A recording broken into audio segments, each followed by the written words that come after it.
And coming up next on Public Radio, Policy Talk. I camped that night. I have my Appalachian clog dancing class. Hello, this is Ronnie Jo Dolchuk.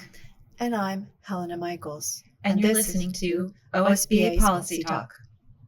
Well, Helena, it's PDQ season again, our favorite time of the year. In this issue of the PDQ, we learn about how Senate Bill 17 made updates to the graduation requirements surrounding financial literacy. Good times. Neat. Fun. What's your favorite part of PDQ season, Helena? Well, Ronnie Jo, where do I begin?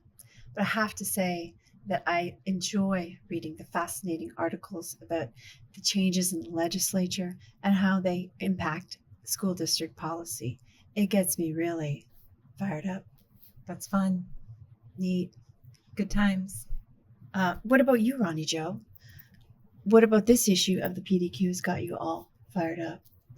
Well, Helena, I was really excited to read the article about the new policy on cash balance reserve. The code is DAB. That's funny. Did you just make that up? No, I thought of it last week, but I wrote it down. You're so funny. Thank you. You're welcome. Now, listeners, please allow me to introduce you to our very favorite guest here at OSBA's Policy Talk. It's OSBA consultant Gami Narvaez. Welcome to the show, Gami. Yes, welcome. Hello, ladies. Thanks for having me on. I'm a longtime listener. And I don't think it's an exaggeration to say that this is the single greatest radio show ever to grace the airwaves. Thrilled to be here. Glad to have you. Good. Welcome. Well, Gami, I just have to ask, what was your favorite part of this issue of the PDQ?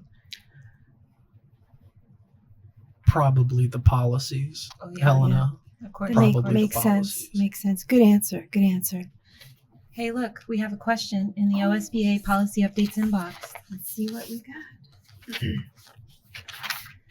got.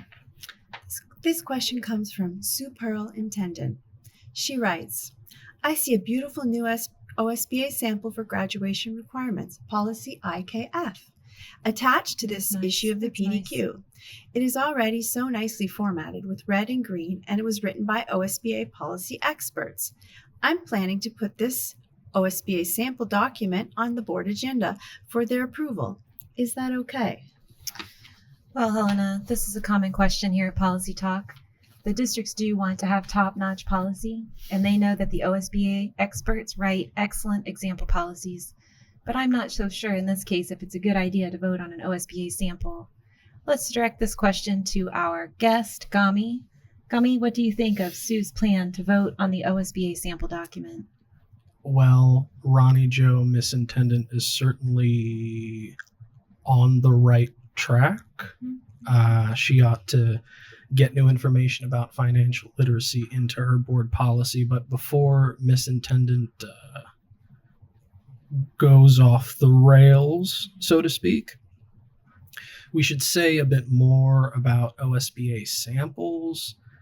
The OSBA sample is written with only state minimum requirements. Most districts have custom language and more than state minimum requirements in their policy IKF. So it's critical that Miss Intendant and all districts compare their own graduation requirements policy against the OSBA sample IKF, just to ensure that they retain all of their custom graduation requirements. The point is, girls, voting on an OSBA sample without checking your current policy could be a real train wreck. Oh my. Oh no. For your district. Oh my goodness.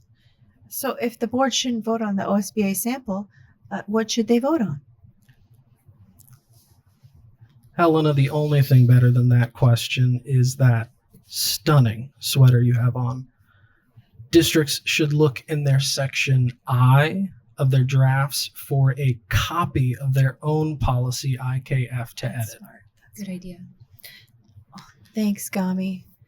I hot glue gunned the florets myself, and I have to say that was an IKF-active solution to Sue Pearl's question. Helena, you're so funny. Thank you. Fun. Neat. Good times. Well, our producer Scott in the technician booth is giving us the signal that that's all the time we have for today. So please join us next time as we discuss Track changes. That was another exciting episode of Policy Talk. Coming up next, paint drying on the radio.